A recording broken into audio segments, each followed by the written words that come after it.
This afternoon, we are joined by our political strategists, as we do each week, Grahame Morris and Bruce Hawker. A very good afternoon to both of you.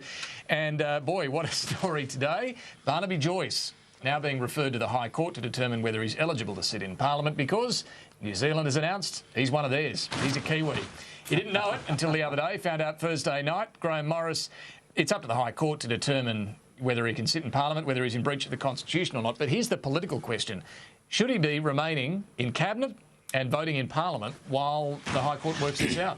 Well, the first thing, I'd reckon most Australians would be a bit bemused. I reckon they would think that Barnaby Joyce is more Australian than the Sydney Opera House, the Rock or Wagga Wagga. You know, you can't get more Australian than Barnaby. Look, I listened to the Prime Minister and the government today, and they seem very, very confident that the High Court will rule a particular way, in which case Barnaby wouldn't have to go. However, I've actually seen some of those sort of recommendations from the Solicitor General or advice. And normally it would say, look, the High Court would consider this and consider that, and on balance, they are most likely to decide A, B and C. The Prime Minister was a bit more definitive than that today. just a little. Look, I don't know. Nobody's going to ask me to sit in the High Court. But if I were the National Party's campaign director, I think I'd be getting a by-election plan out of my sort of second drawer. And before everyone gets in a tiz about this, you know, even if the worst came to the worst and Barnaby Joyce was found that he shouldn't be sitting in the Parliament, there'd be a by-election. You know, the people of New England quite like having a Deputy Prime Minister. He'd be back, so nothing would change. Yeah, and it is worth wargaming that, even if it is unlikely. At this point, though, if there is a by-election, look, we'd see whether Tony wins or others may contest it. But you're right, the odds would be on Barnaby Joyce holding that seat. And we also don't know, David. There could be a few more, even on the Labor Party side, who, if the High Court rules a certain way, they'd be out too. And we're not even sure. You know, even Anthony Albanese's background is very confused. No, but he is rock solid that he's okay. Yeah. Well. You ought to have a look at the old Italian laws. All right, but in the case of Barnaby Joyce, if it went to a by-election, you would have, a period of some months between now and whenever that's resolved, where the government's down one crucial number in the House. Yeah, well, that's the tricky thing. Yeah. You know, you'd have Fiona Nash would step up as the National Party leader until the by-election is held. But, you know, it may well be that everyone is swapping pairs because there are 3 or 4 in the Labor Party who still have yet to prove that they're fair dinkum Australian citizens. Now, Bruce, let me get your thoughts on this, and we can't, of course, ignore what Malcolm Turnbull said when the 2 Greens first fell over as a result of this. What did he say? It was incredibly sloppy. Yeah, indeed. And as the old joke goes, a message to New Zealand, take Barnaby Joyce, please. That's a little unkind. I think there's a few things here. I can personally assure you that Tony Windsor's parents and grandparents are all Australian-born, so no problems there. You have a family connection, don't you? Indeed, and they're all dinky-die Aussies, no New Zealand connections there, going back, way back, right back to convict origins, I think. Now, on the subject of Canavan, though, and Joyce, I think that's very interesting because Canavan, whose situation seems to be very similar to Joyce's, undertook not to vote in the Senate until this matter was resolved by the High Court. And the government has done exactly the opposite with regard to Barnaby Joyce. And there's only one reason for that, and that is that they desperately need his vote in order to maintain a majority in the House of Representatives. It's not so important in the Senate. It's as clear as day that that's what they're doing. And you just saw George Brandis squirming when you asked him those questions just a little while ago. It's just transparently obvious that they're in a bind over this thing, and they're gonna just try to tough it out so that they don't lose a vote on the Parliament floor. Yeah, and George Brandis's answer to that seemed to be that, well, Matt Canavan didn't actually have to stand down from cabinet or recuse himself from parliamentary votes, and you know, as time's gone on, we've become more confident about his position that he'll be okay. But Grahame, for the very fact that Canavan did that, it does raise this question about whether Barnaby should do the same. Yeah, but I can understand in the hot house, when this first arose, in the hot house, Senator Canavan, he's sort of saying, oh dear, I don't want to do the wrong thing here, I'll stand aside. Yeah. Now, many weeks later, when we've actually had a look at it, and we've got a different sort of opinion, which is not just on a little bit of Section 44, it's the other bit as well, then, they're saying, well, maybe, Barnaby, you don't have to go. And maybe with hindsight, neither did Senator Canavan, when you think about it. Yeah, but the fact he has, does that put Barnaby Joyce in an awkward position? I mean, can you understand why Labor's going pretty hard on this? Yeah, but, even the Labor Party's half-hearted about this. It wasn't Mr Shorten, the leader, who led this today. It wasn't the deputy leader. They went to number 6. Tony Burke, who didn't do a bad job, but he's still number 6. I'm sure he would take issue with the ranking there, but Bruce Hawker, I mean, do you agree Barnaby Joyce should be standing aside from parliamentary business while this is handled, or do you have some sympathy? No, I don't have much sympathy for him at all. I think the law is an ass as it stands at the moment, but he should be judged by the same standards as everybody else. I think he should stand aside and just cool his heels until such time as the High Court makes a decision. They can expedite these hearings in the High Court, and I dare say they will. So it's not like it's going to take forever for this to happen. And poor old Barnaby loses his mojo for a while and has to sit it out up in New England. Well, so be it. No problems there, except that the government may struggle to have a majority on the floor of the Parliament, and that's why they're not going to let it happen.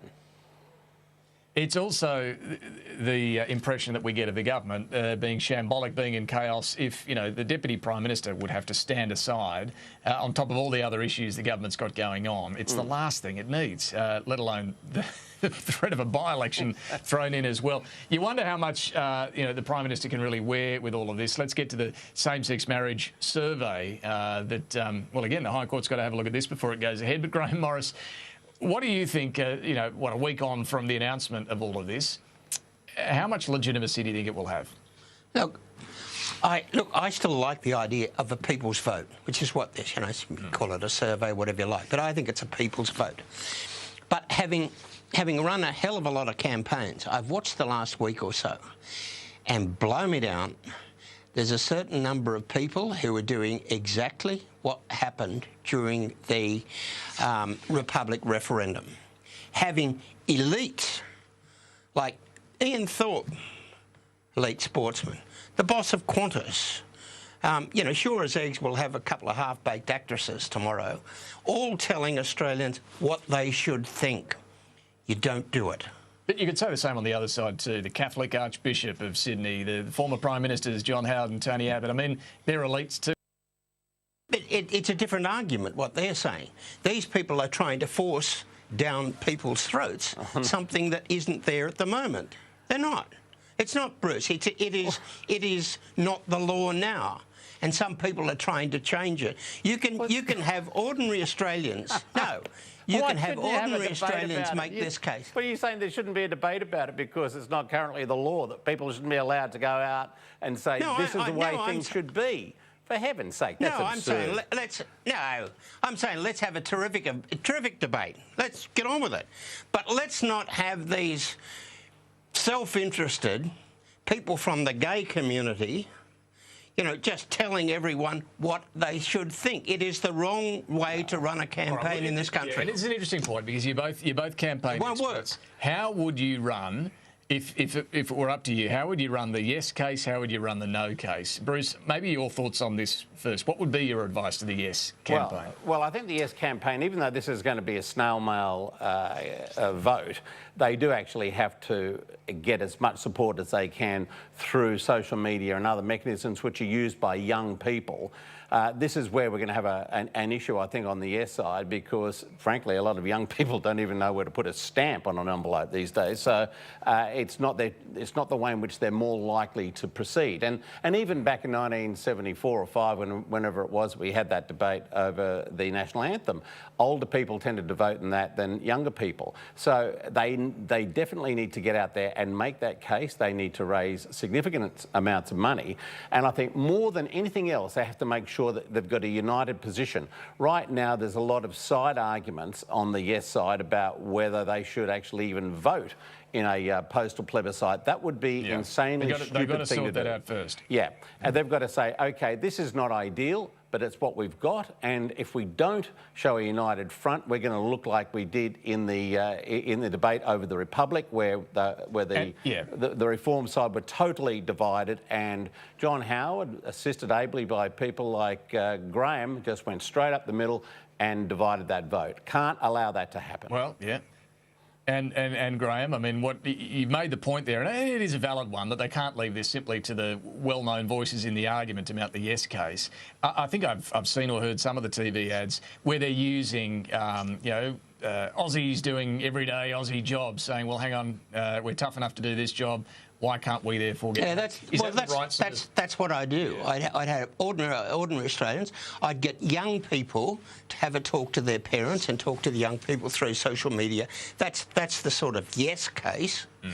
But what I think what is interesting is that there will be a couple of people emerge with the absolute killer no case and the killer yes case. People we've never heard of. And they will emerge and they'll come up with a couple of ideas where people say, yeah, that's right. Like, for example, this is the wrong example and the wrong bloke. But Tony Abbott opening up with, let's not get told by the politically correct what we should think. It's actually quite a powerful cut-through line to the mums and dads out there in the western suburbs and the bush. Is Tony Abbott the right person, do you think, to play a prominent role in the no case? Oh, well, he's going to be one of the people, but people sort of know where Tony Abbott stands, and yes, he'll be out there punching. But I am really interested to see who emerges from nowhere, and they will. And that person will become sort of, well, not an icon, but an important new go-to person for the media.